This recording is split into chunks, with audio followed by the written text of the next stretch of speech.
কোরআন পড়ে পাকে পাঞ্জাতন আগে, কোরআন পড়ে মৌলা আলী আগে, কোরআন পড়ে মা ফাতেমা আগে, কোরআন পড়ে হাসান আগে, কোরআন পড়ে হুসাইন আগে।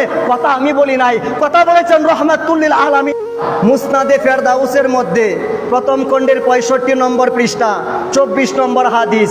এই হাদিসের বর্ণনাকারী হচ্ছে হজরতে মাওলায়ে কায়নাত মৌলা আলী আলাইহিস সালাতু ওয়াস সালাম। উনি আরশাদ করেছেন, আমার মদিনার কামলেওয়ালা নবীজি সরাসরি ফরমান দিয়েছেন, হে সাহাবায়ে কেরাম, আদিবু আওলাদাকুম বিসালাতে খিসালিন। এই সাহাবীরা, এই আমার উম্মতেরা, তোমাদের ছোট ছোট বাচ্চাদেরকে, তোমাদের ছেলেদেরকে, তোমাদের মেয়েদেরকে, তোমাদের নাতিদেরকে, তোমাদের নাতনিদেরকে তিনটা জিনিসের শিক্ষা দিবা। সাহাবায়ে কেরাম বলি, ইয়া রাসূলুল্লাহি, ইয়া হাবিবাল্লাহ, আপনি বলতেছেন আমাদের ছেলে, আমাদের মেয়ে, আমাদের নাতি, আমাদের নাতনি, প্রত্যেকটা মানুষকে তিনটা জিনিসের শিক্ষা দেওয়ার কথা। ইয়া রাসূলুল্লাহ, সেই তিনটা জিনিস কি? আমার নবীজি বলে, এক নাম্বার তোমাদের নবীর প্রেম, নবীর প্রেম, নবীর ভালোবাসা, নবীর আদব, নবীর মহব্বত, নবীর তাজিম, নবীর পরিচয়, নবীজির তারিফ তোমাদের সন্তানদেরকে শিক্ষা দিবা। সাহাবায়ে কেরাম বলে, ইয়া রাসূলুল্লাহ, দুই নাম্বারটা কি?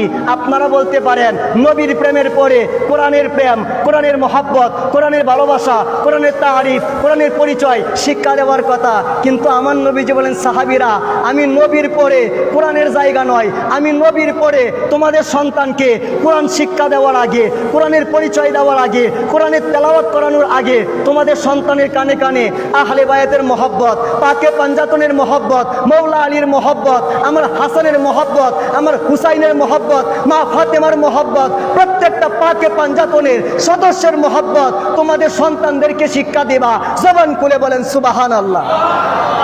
কোরআন পড়ে আহলে বায়াত আগে, কোরআন পড়ে পাকে পাঞ্জাতন আগে, কোরআন পড়ে মৌলা আলী আগে, কোরআন পড়ে মা ফাতেমা আগে, কোরআন পড়ে হাসান আগে, কোরআন পড়ে হুসাইন আগে। কথা আমি বলি নাই, কথা বলেছেন রহমাতুল্লিল আলামিন।